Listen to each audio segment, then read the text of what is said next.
The warning lights flashed red across the bridge of the Coalition flagship Harmony's Edge. Admiral Veltar stood before the massive viewing screen, watching distant explosions bloom like deadly flowers in the darkness of space. Each flash meant another ship destroyed, another crew lost to the monsters that had come from beyond the stars. "Report," Veltar ordered, his blue-scaled hands gripping the command rail. The communications officer turned from her station, fear clear in her large eyes. "Admiral, we've lost contact with Defense Station Omega-7. That's the third station in 6 hours." Veltar closed his eyes for a moment. 3 defense stations, thousands of lives, all consumed by the creatures they called the Void Swarm. The things had appeared 3 months ago from tears in space itself, eating everything they touched and growing stronger with each meal. "Sir," another officer called out, "War Chief Gulmar is requesting immediate conference." Within minutes, the command center filled with holographic images of the Coalition's military leaders. War Chief Gulmar appeared first, his massive frame covered in the ritual scars of his people. The Draknari believed in honor above all else, fighting with ancient weapons even in the age of plasma cannons. "We must attack now," Gulmar roared, slamming his fist against something off-screen. "My warriors grow restless. We should charge these monsters and die with glory." Next to appear was Zephyrus, the pale, floating form of an Etherean battle mind. Where the Draknari were all passion, the Etherians were pure logic. Zephyrus spoke in a voice like whispered mathematics. "Analysis indicates 12.7% probability of mission success with direct assault. Recommend strategic withdrawal to core systems." The final hologram showed Defense Prime Yulvek of the Corvan Republic. The insect-like being clicked his mandibles nervously. "My defensive calculations show we cannot hold the current line. The swarm adapts too quickly to our weapons." Veltar looked at each leader in turn. The Draknari wanted to fight and die heroically. The Etherians wanted to retreat and calculate. The Corvans wanted to build bigger walls. None of them had an answer to the growing threat that had already consumed 3 star systems. "There is one option we haven't tried," Veltar said slowly. The other leaders fell silent. They all knew what he meant, but none wanted to say it first. "The humans," Zephyrus finally whispered. War Chief Gulmar spat. "Those pink weaklings. They still use metal bullets instead of energy weapons. Their ships look like flying boxes. What could they possibly do that we cannot?" "They are numerous," Defense Prime Yulvek clicked. "Our reports show they have large populations across multiple worlds." "Numbers mean nothing against the swarm," Gulmar growled. "The creatures eat everything. More targets just means more food for them." Veltar pulled up the human files on his screen. The species had joined the Coalition only 6 months ago, after first contact teams discovered their small corner of the galaxy. The assessment reports were not impressive. Primitive kinetic weapons, simple tactics, no advanced energy shields or neural networks. The evaluation team had labeled them threat level minimal, useful for labor and basic security, but they were the only unused resource left. "They have volunteered to help," Veltar said. "Their military leaders sent a message 3 days ago offering their services." "What did they say?" asked Zephyrus. Veltar read from his screen. "We are ready to assist in any way necessary. We have 1 expeditionary force prepared for immediate deployment. General Kim Teho commanding." The silence stretched for long moments. "1 force?" Gulmar laughed bitterly. "We've lost entire fleets and they offer 1 force? How many ships in this force?" asked Yulvek. Veltar checked the manifest. 47 vessels. Approximately 30,000 personnel." More silence. Finally, Zephyrus spoke. "It is insufficient, but perhaps they can serve as distraction. While they engage the swarm, we prepare evacuation protocols." It wasn't much of a plan, but it was better than nothing. The vote was unanimous, though none of them expected much from these newcomers who still fought with bullets and metal. 2 hours later, Veltar received a message from the human fleet. They were already moving. Meanwhile, millions of light years away, General Kim Teho stood in the briefing room of the UES Incheon, reviewing holographic star charts with his staff. The general was a quiet man with graying hair and steady hands. He had been fighting wars for 30 years, from the Korean Peninsula to the moons of Jupiter. "So what do we know about these void swarm creatures?" asked Colonel Park Min-ho, the general's second-in-command. Major Lee Sora, the intelligence officer, activated a holographic display. "They appear to be energy-based life forms from another dimension. They consume matter and convert it into more of themselves. Standard coalition weapons have proven largely ineffective. Captain Han Woo-jin, the youngest member of the staff, leaned forward. What about their tactics? How do they fight?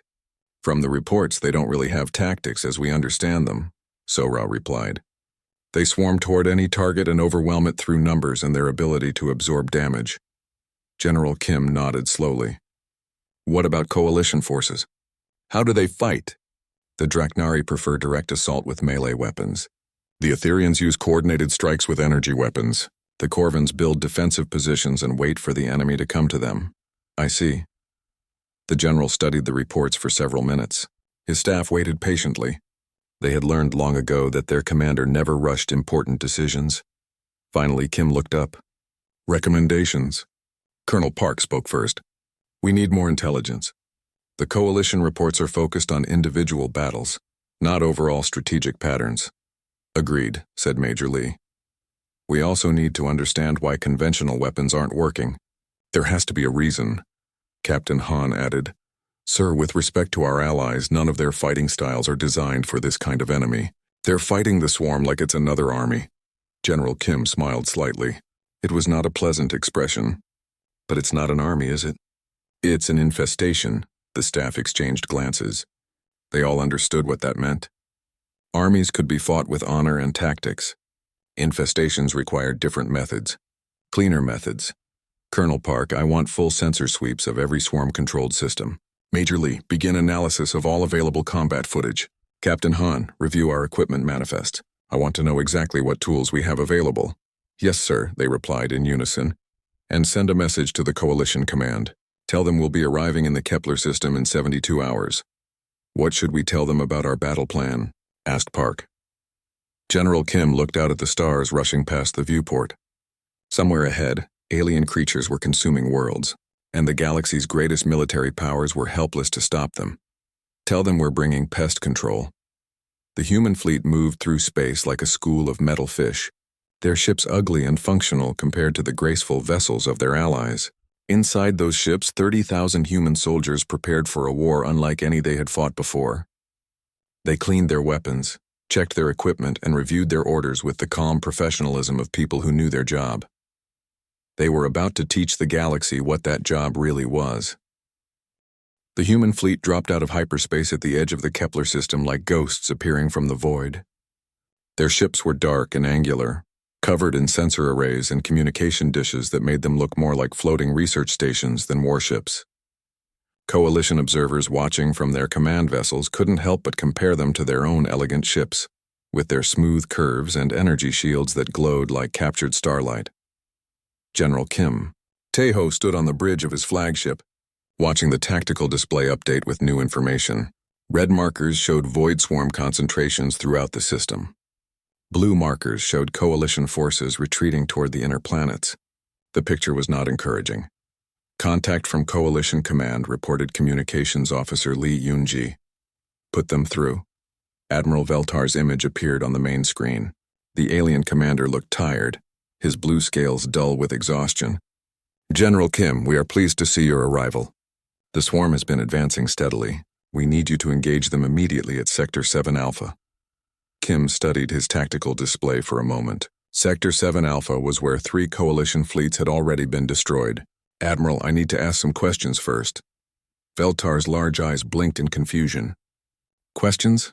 General, we are in the middle of a battle. Every moment we delay, more lives are lost. I understand, sir, but I need to know exactly what we're fighting. Kim gestured to his intelligence officer. Major Lee Sora has prepared some inquiries. Major Lee stepped forward, a datapad in her hands. Admiral, can you tell us how the swarm entities move? Do they use ships or do they travel through space directly? They move through space on their own, Veltar replied, clearly puzzled by the question. They don't seem to need ships. How do they communicate with each other? We're not certain. They appear to act as a collective, but we haven't detected any communication signals. When they consume matter, what happens to it? Does it become part of them immediately? Veltar looked more confused with each question. Why does this matter? We need you to attack them now. General Kim raised a hand. Admiral, we will engage the enemy, but first we need intelligence. Major Lee, deploy the reconnaissance drones. From the human ships, small objects launched into space. They looked nothing like Coalition probe ships, which were sleek and fast. These were tiny, dark, and moved with careful precision toward the swarm-controlled areas. General, War Chief Golmar's voice boomed across the communication channel. My warriors are dying while you send toys to watch the enemy. Fight them! We are fighting them, Kim replied calmly. We're just fighting them properly. The reconnaissance drones reached the edge of swarm territory and began transmitting data. On the human ships, officers watched screens filled with numbers and graphs. The coalition commanders watched too, but they saw only meaningless data streams. Lieutenant Colonel Choi Da-yoon commanded the reconnaissance battalion. Her job was to turn data into understanding. She stood in the intelligence center of the U.S. Busan, surrounded by analysts who were dissecting every piece of information the drones collected. Pattern analysis coming through, reported Sergeant Kim Yoo-jin. The entities don't move randomly. They're following specific paths through space. Resource consumption rates? Asked Choi. 93% conversion efficiency, replied Corporal Park Ji-hai. They're not just eating matter, they're converting it almost perfectly into new entities. Communication methods? Still analyzing, but it looks like quantum entanglement. They share information instantly across unlimited distances. Choi nodded and activated her communicator. General, preliminary analysis complete. Back on the flagship, General Kim listened to the report with growing understanding. The Void Swarm wasn't just a collection of monsters. It was a single organism spread across multiple dimensions, using quantum effects to coordinate its actions. Every time Coalition forces destroyed part of it, the information about their weapons and tactics was instantly shared with the rest. So every time we fight them, they learn, Kim said. Exactly, sir. And they retain that knowledge permanently. That's why Coalition weapons are becoming less effective over time. What about their movement patterns? They follow energy gradients and gravitational currents. They're not just consuming randomly. They're mining the most efficient resources first. Kim turned to his engineering officer. Master Sergeant Nam Ki-tae, how long to analyze their energy signature? Nam checked his instruments. Give me 6 hours, sir. We need to see how they interact with different types of matter. You have it. All ships maintain distance and continue observation. On the Coalition command ship, Admiral Veltar was becoming frustrated. General Kim, the swarm is advancing toward our defensive positions. We need you to engage them now. Admiral, we will engage them when we're ready. Rushing into battle is how you lose wars. War Chief Golmar's image appeared, his face red with anger. Cowards! You hide behind your sensors while real warriors die. Kim's expression didn't change.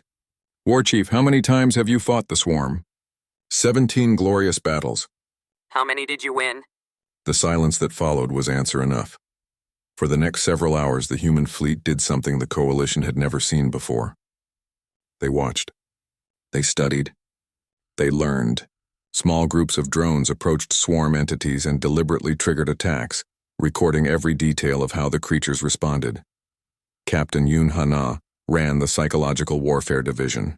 Her job was to understand the enemy's mind, even if that enemy was a collective consciousness from another dimension. She stood in a dark room filled with screens showing swarm behavior patterns.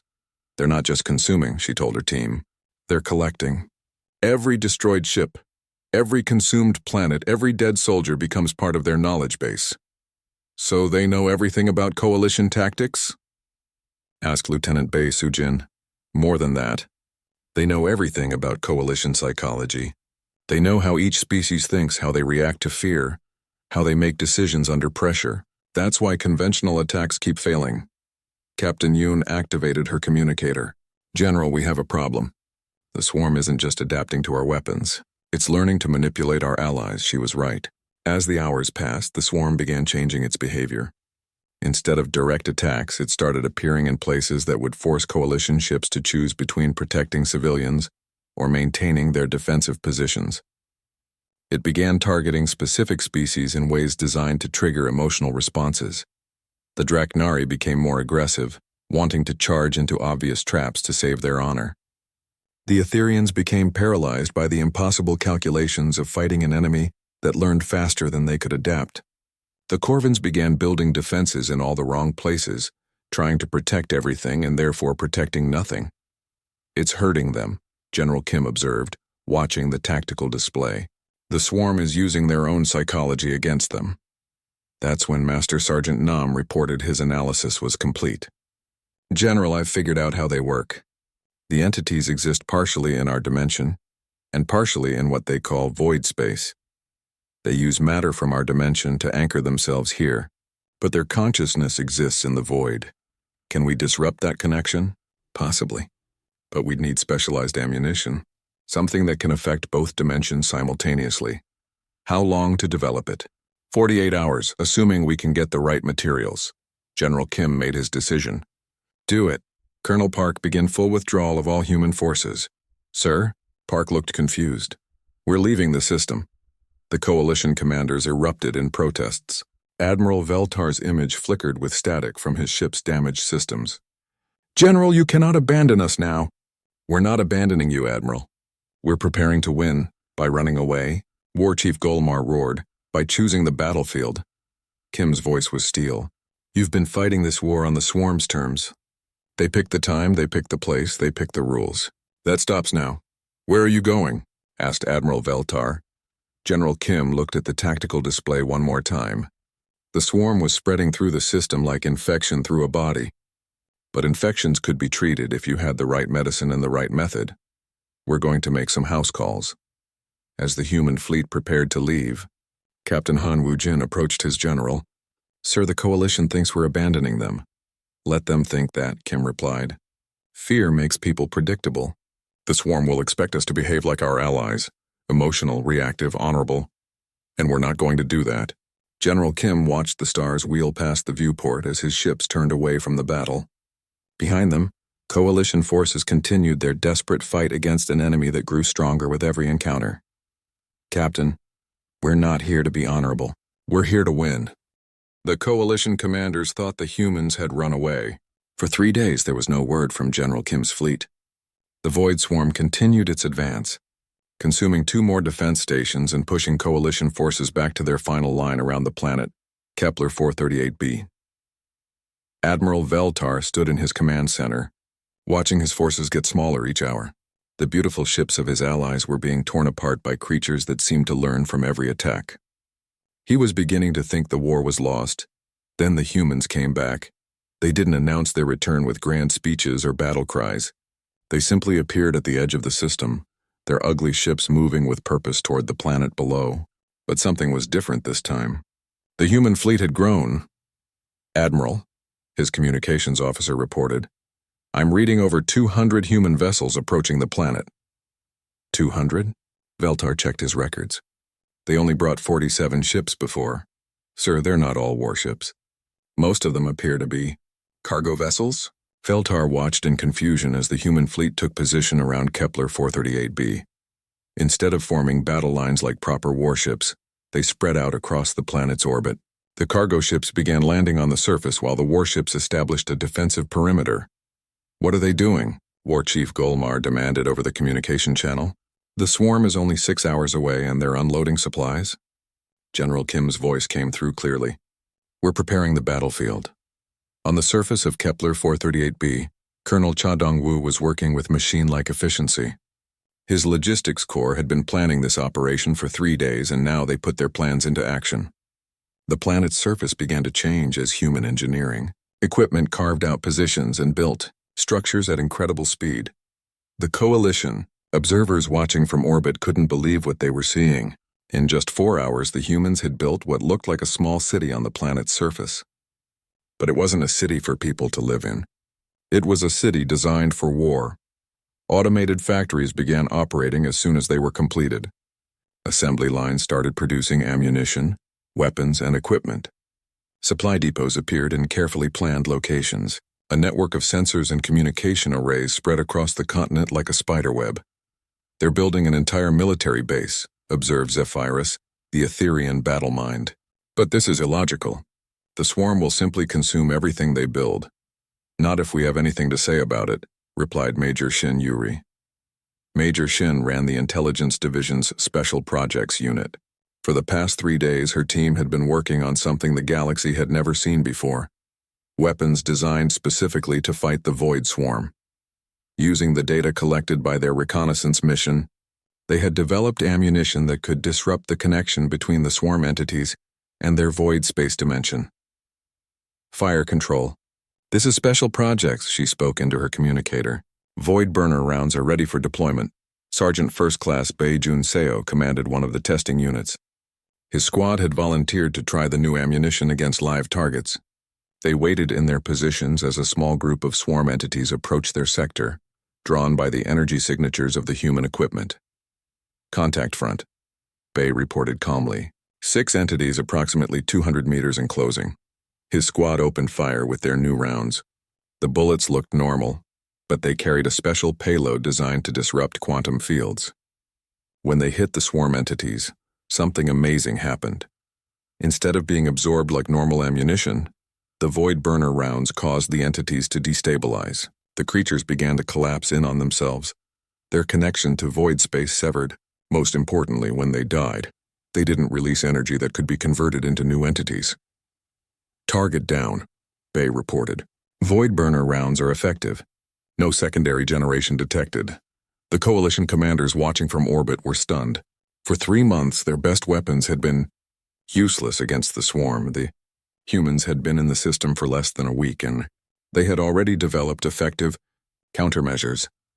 But the real surprise came when Lieutenant General Song Mi-kyung activated the Planetary Defense Network. Hidden sensors throughout the system suddenly came online, creating a 3-dimensional map of every swarm entity within 5 light-years.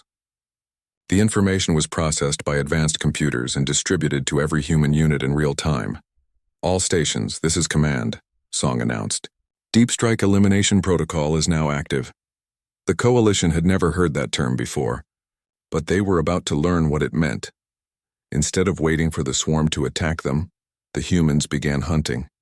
Strike teams used the sensor network to locate isolated swarm entities and eliminated them with surgical precision. Transport ships carried assault teams directly to swarm concentration points, delivered them for quick attacks, and extracted them before reinforcements could arrive. Admiral Veltar watched the tactical display with growing amazement. The humans weren't fighting a defensive battle. They were conducting a systematic extermination campaign. General Kim, he called over the communication channel. Your forces are operating far from your support base. If the swarm concentrates its forces, you could be overwhelmed. That's the idea, Kim replied. I don't understand. Admiral, you've been fighting the swarm like it's an army. You form battle lines, you protect territory, you try to minimize casualties. But the swarm isn't an army. It's a cancer, and you don't negotiate with cancer. Major General Kwan Hee-jin commanded the Operational Planning Division. Her job was to turn General Kim's strategic vision into tactical reality. She stood in the command bunker deep beneath the planet's surface, surrounded by screens showing the positions of every human unit in the system. Phase 2 is ready for implementation, she reported to General Kim. Execute. Across the planet, hidden weapon systems came online. The humans had been busy during their 3 days away. They hadn't just developed new ammunition, they had positioned assets throughout the system. Automated weapons platforms, sensor networks, and communication relays had been secretly deployed at key locations. The swarm's main force was still hours away, but smaller groups were already being detected and eliminated by the expanding network of human sensors and weapons. Each destroyed entity provided more data about swarm behavior and capabilities. They're learning, Captain Yoon Ha-na observed from her psychological warfare station, but we're learning faster. The coalition commanders began to understand that they were watching something unprecedented. The humans weren't just fighting the swarm, they were studying it, analyzing it, and adapting their tactics in real time. Every engagement provided data that improved their performance in the next encounter. How is this possible? Asked War Chief Golomar. Your weapons are primitive. Your ships are crude. How are you succeeding where we have failed? Lieutenant Colonel Yu Jae-hyuk, who managed the tactical AI systems, answered the question. You've been fighting with individual skill and courage. We're fighting with information and coordination. It was true. While coalition forces relied on the personal abilities of their warriors, the humans fought as a single, coordinated organism. Every soldier was connected to the same information network. Every unit supported every other unit. When one team encountered a new type of swarm entity, the information was instantly shared with all other teams. The aliens watched in fascination as human forces demonstrated capabilities they had never imagined. Teams that were separated by thousands of kilometers coordinated their attacks with perfect timing. Units that had never worked together before operated like parts of the same machine. "It's not human," whispered Zephyrus. "No organic intelligence can process information this efficiently."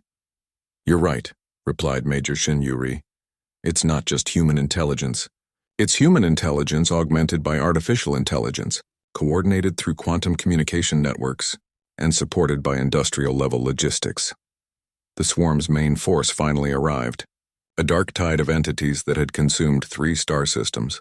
The coalition braced for the final battle, expecting the humans to retreat to defensive positions. Instead, General Kim did something that shocked everyone. He ordered an attack. "All units, this is command. Execute Protocol 7. The coalition commanders had no idea what Protocol 7 meant, but they were about to find out. Instead of waiting for the swarm to come to them, the human forces left their defensive positions and advanced to meet the enemy in open space. But this wasn't a desperate charge like the Draknari would make. It wasn't a calculated withdrawal like the Etherians would plan. It was something else entirely, a coordinated, multi-layered assault designed to destroy the swarm's ability to adapt and learn. As human forces engaged the main swarm force, Admiral Veltar realized with growing unease that he was watching the emergence of a new kind of warfare. The humans didn't fight for honor or glory. They didn't seek glorious death or tactical elegance. They fought to win, and they fought with the cold efficiency of a natural disaster. "What have we awakened?" he whispered to himself, watching the humans tear through swarm forces with mechanical precision. The galaxy was about to find out. The void swarm came like a black tide across the stars, millions of entities moving in perfect coordination toward the human positions. It was the largest concentration of swarm forces the galaxy had ever seen, enough to consume entire fleets in minutes. The coalition commanders expected to witness the destruction of humanity's expeditionary force. Instead, they watched something that would haunt their dreams for years to come. The human defensive network didn't form traditional battle lines. Instead, it created what General Kim called the meat grinder, a carefully designed killing field that would funnel the swarm into predetermined zones where human weapons could achieve maximum effectiveness. Staff Sergeant Kim Hyun-woo commanded one of the artillery positions hidden in the asteroid field around Kepler 438b. His guns weren't aimed randomly into space. Every target had been calculated by the tactical computers based on predicted swarm movement patterns, energy signatures, and behavioral analysis. "Fire mission incoming," his gunner reported. "Target designation Alpha 77, range 43,000 kilometers. "Confirmed," Hyun-woo replied. "Load void burner cluster rounds. Fire when ready." The artillery piece fired, sending its deadly cargo racing through space toward a group of swarm entities that hadn't even been detected by coalition sensors yet. The round detonated precisely on target, releasing dozens of smaller warheads that sought out individual entities with guided precision. On his targeting screen, Hyun-woo watched 6 red dots disappear. Target eliminated. No secondary generation detected. Across the battlefield, similar scenes played out as human forces demonstrated a level of coordination that seemed impossible. Captain Lee Jin-ae's fighter squadron didn't engage in dramatic dogfights. Instead, they executed surgical strikes on priority targets identified by the intelligence network, then withdrew before the swarm could respond. "Target is a coordination node," Jin-ae reported to her pilots. "Eliminate it, and the surrounding entities will lose cohesion for approximately 47 seconds. Her squadron approached the target with mechanical precision. No fancy flying, no individual heroics. They simply destroyed what needed to be destroyed and moved on to the next objective. The coalition pilots watching from a distance couldn't understand how something so cold and efficient could be so devastatingly effective. The swarm began to adapt, as it always did. Entities that had been vulnerable to void burner rounds started developing resistance. Attack patterns that had worked earlier became less effective, but the humans adapted faster. Warrant Officer Park Seong-min ran the munitions development lab aboard the UES Seoul. His job was to stay ahead of swarm adaptations. As reports came in of reduced effectiveness against certain entity types, he was already deploying the next generation of weapons. Resistance detected to standard void burner rounds, he reported to General Kim. Deploying Mark IV enhanced penetrators, the new ammunition, used a different approach, targeting the quantum entanglement effects that allowed swarm entities to share information. When these rounds hit their targets, they didn't just destroy individual entities, they severed their connection to the collective consciousness. But the most shocking display came when the swarm attempted to use its standard tactic of overwhelming a single position. A group of entities concentrated their attack on Forward Base Charlie, commanded by Lieutenant Colonel Moon Jae-sung. The coalition commanders expected to see another brave last stand, like the ones their own forces had made throughout the war. Instead, they witnessed something that changed their understanding of warfare forever. All units, this is Charlie Base, Moon reported calmly. Initiating Protocol 7. The coalition had heard that term before but had never seen it in action. They were about to learn what it meant. Instead of fighting desperately to hold their position, the human troops at Charlie Base did something unthinkable. They allowed themselves to be surrounded. The swarm entities moved in for what should have been an easy kill, consuming the base and everyone in it. That's when the humans triggered their trap. Hidden charges throughout the base detonated simultaneously, creating a localized space-time distortion that collapsed the boundary between normal space and void space. The swarm entities caught in the transition zone were torn apart by dimensional forces they couldn't resist or adapt to. The explosion destroyed the base, killing everyone inside. But it also eliminated over 1,000 swarm entities and created a dead zone, where new entities couldn't manifest for several hours. Charlie Base is gone, reported Lieutenant Colonel Moon, second in command. All personnel lost. Mission successful. Admiral Veltar stared at his tactical display in horror. They sacrificed their own people, deliberately. Major General Kwon Hee-jin's voice came through the communication channel, calm and professional. Acceptable losses. Protocol 7 achieved primary objectives, deploying replacement forces to Sector 7 Alpha. The casual way she announced the death of 300 soldiers shocked the coalition commanders more than any weapon the humans had displayed. These weren't desperate warriors making heroic sacrifices. These were professionals executing a plan, treating their own lives as resources to be expended when necessary. How can you be so calm about this? War Chief Golimar demanded. Those were your own people. Yes, they were, Kwon replied. And they knew the mission when they volunteered for it. Every soldier in this force understands that victory requires sacrifice. The battle continued, but now the coalition commanders watched with growing unease. The humans weren't just fighting the swarm. They were dismantling it with scientific precision.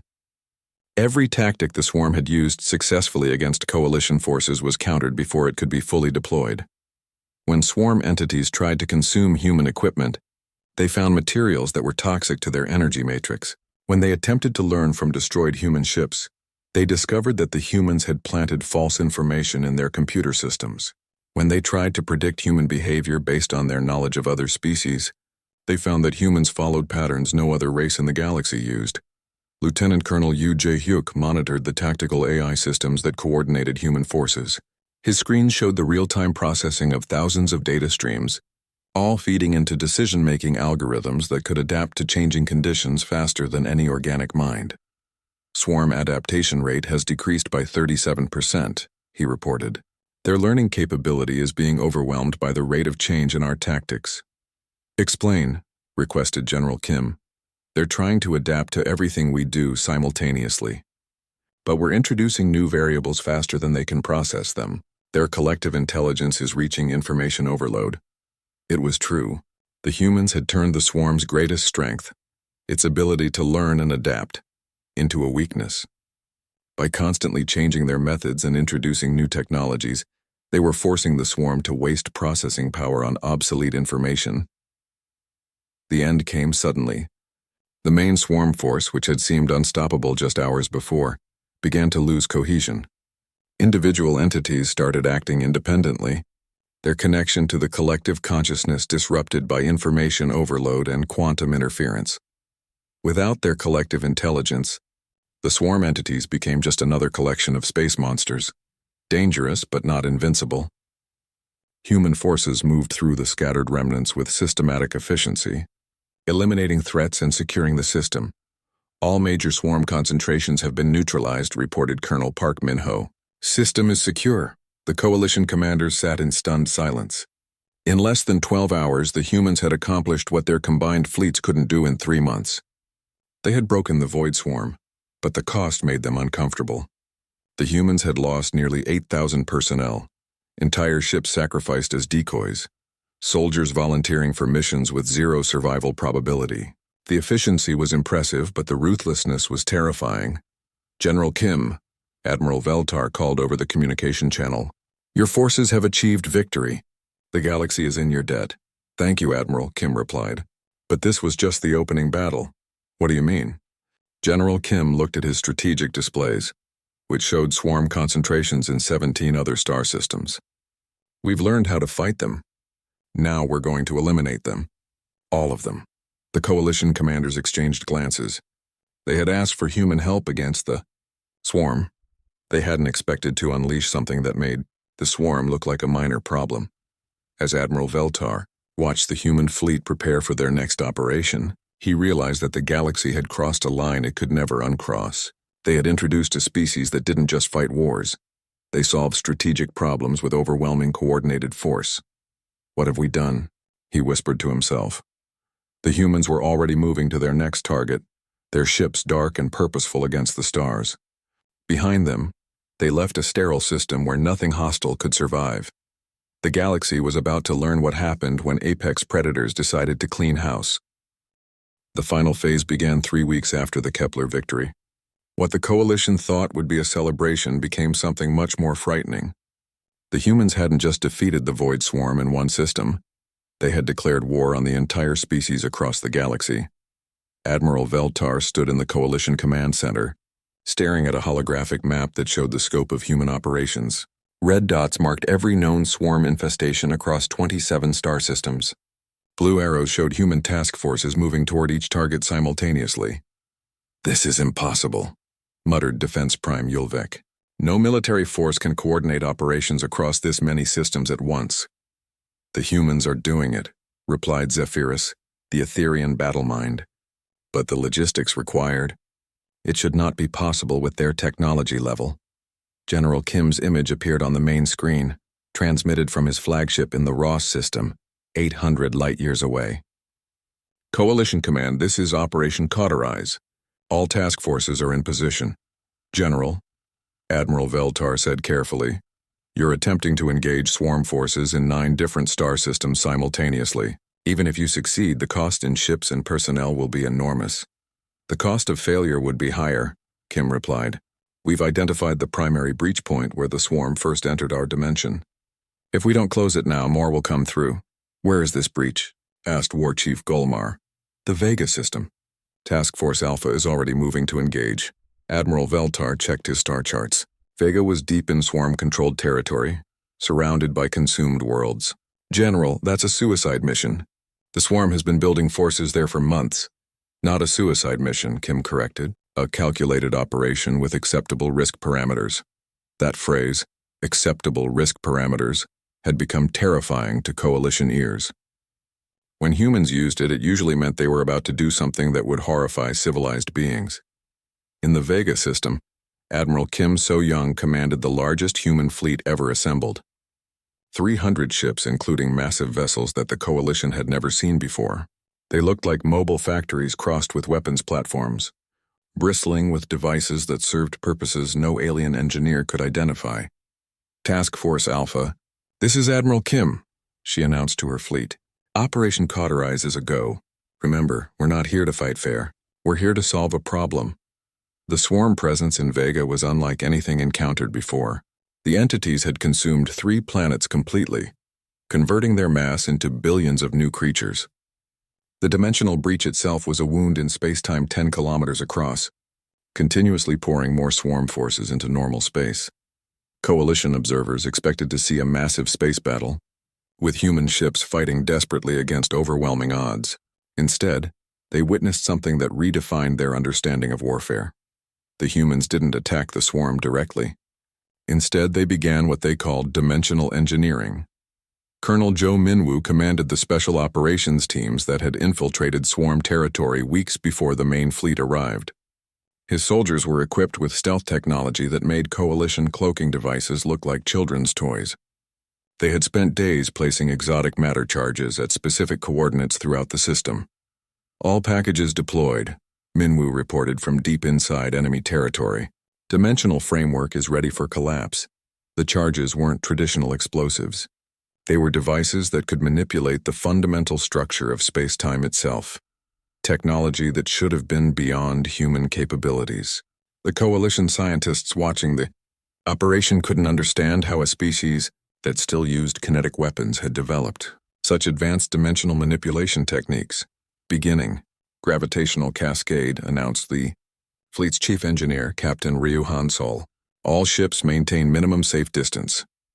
The human ships activated devices that generated artificial gravity fields of incredible intensity. These fields began pulling matter from across the system toward predetermined points, creating massive gravitational distortions that affected the stability of local space-time. "This is madness," whispered Zephyrus. "They're destabilizing the entire system." "No," replied Admiral Veltar, beginning to understand the scope of the human plan. "They're performing surgery on reality itself. As the gravitational fields reached critical intensity, the exotic matter charges detonated simultaneously. But these weren't explosions in any conventional sense. They were controlled collapses of dimensional barriers, creating cascade effects that propagated through both normal space and void space. The dimensional breach that had been pouring swarm entities into their universe began to destabilize. The connection between dimensions started collapsing, but instead of simply closing, it began to cauterize, sealing itself in a way that would make it impossible for the swarm to reopen. The process was devastating. The gravitational distortions tore apart everything in the system. Swarm entities consumed planets, even some of the human ships that had stayed too close to the collapse points. But when it was over, the breach was gone, permanently. "Primary objective achieved," Admiral Kim reported calmly.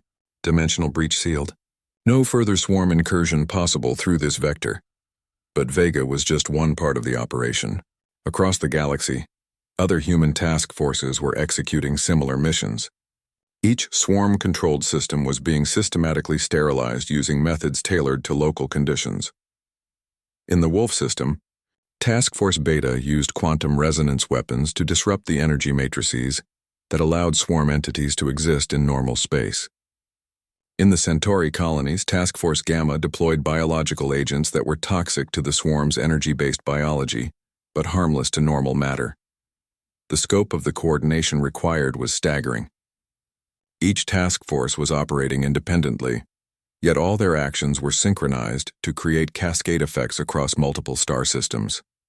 When one team eliminated a swarm concentration, it affected quantum entanglement connections throughout the galaxy, weakening swarm forces in distant systems. "How are they doing this?" demanded War Chief Golmar. "No species has ever demonstrated this level of strategic coordination." "They're not fighting like individuals," observed Zephyrus.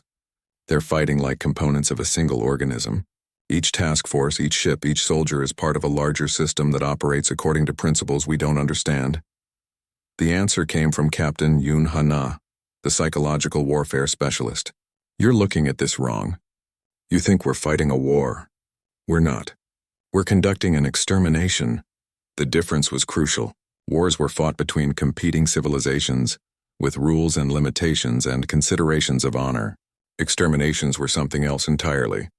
The systematic elimination of a threat to existence itself, the final phase of operation. Cauterize required sacrifices that made the coalition commanders physically sick. Entire human fleets deliberately flew into swarm concentrations, not to fight, but to deliver planet-killing weapons at close range.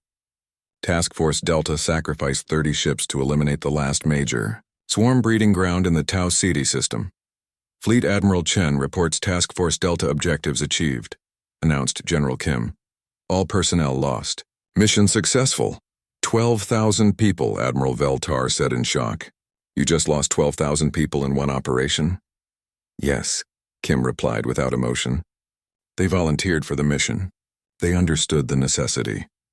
That was perhaps the most frightening thing about the humans, their casual acceptance of losses that would devastate any other species. They mourned their dead, but they never let emotion interfere with operational efficiency. The operation concluded 47 hours after it began. 27 star systems had been cleared of swarm infestation. The dimensional breach points had been permanently sealed. The threat that had terrorized the galaxy for months was eliminated, but the cost was staggering. The humans had lost nearly 50,000 personnel and over 100 ships. By coalition standards, it was a catastrophic defeat. By human standards, it was an acceptable exchange rate for eliminating an existential threat. The Void Swarm has been eliminated, General Kim announced to the assembled coalition leaders. All known concentrations have been neutralized. The dimensional breaches have been sealed. The threat is over. The silence that followed was not celebration. It was fear. Admiral Veltar looked around the room at his fellow commanders. They had asked for human help against the swarm. They had gotten exactly what they asked for, but in the process they had learned something terrifying about their newest allies. Humans didn't fight wars. They solved strategic problems. They didn't seek honor or glory. They achieved objectives.